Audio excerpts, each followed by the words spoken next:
Let's talk about Elegant Weapons. That's the reason you're with us today. New album comes out May 26th, I believe. First of all, tell us about the band name, Elegant and Weapons, two words that seem to be very opposite. So how did you come up with that? Well, it's a reference to the guitar, really, or the instruments that we play. And sometimes the instruments are words as well, and words can be weapons. So it all kind of linked to the instruments that we play in the band, and also the lightsaber that Obi-Wan Kenobi gives to Luke Skywalker in A New Hope. Because it's our guitars and our instruments. They're from the 50s. In some, they were built and designed in the 50s, and they remain with us today. So they're almost like relics from a bygone era that have survived to present day. So it was a reference to all of that stuff. Yeah, that's cool. Yeah. Well, so the lineup on the album, the lineup that recorded the album is yourself, obviously, Rex Brown from Pantera on bass, Scott Travis from Judas Priest on drums, Ronnie Romero on vocals.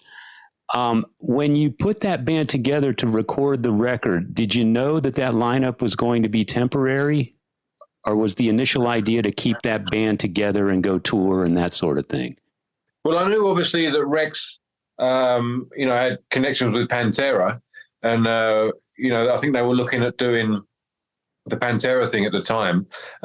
So Rex was always upfront about not being able to tour it.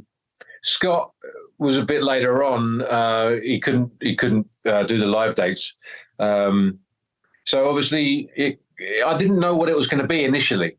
I didn't know if it was going to be an EP or an album or a band. I didn't quite know. I wanted it to be a band that grows and stuff like that and evolves. But at the time, I didn't know. So it was during the pandemic. I was fortunate enough to have those guys on it.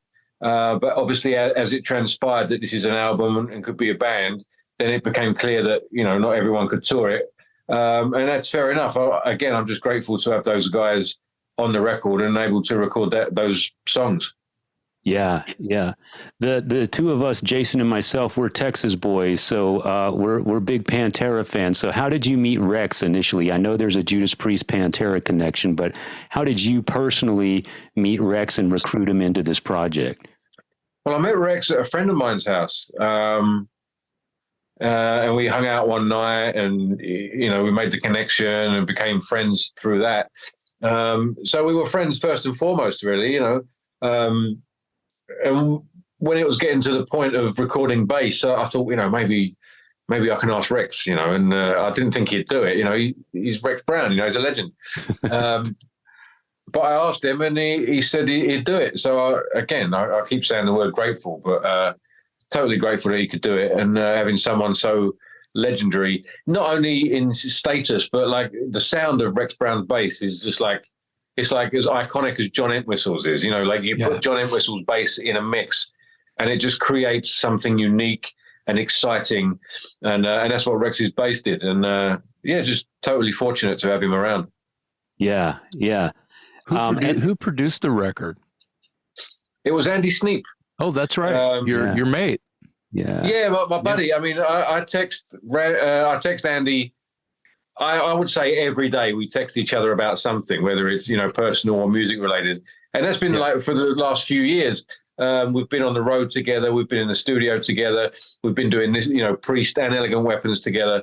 And Andy was, it was a no-brainer, really. He knew what my vision was for this. I wanted something that was steeped in the legacy of everything I've come from. I'm not one to shy away from my influences, but also a sound that was relevant in 2023. So, and hopefully get the mix right, that balance of the past and the future.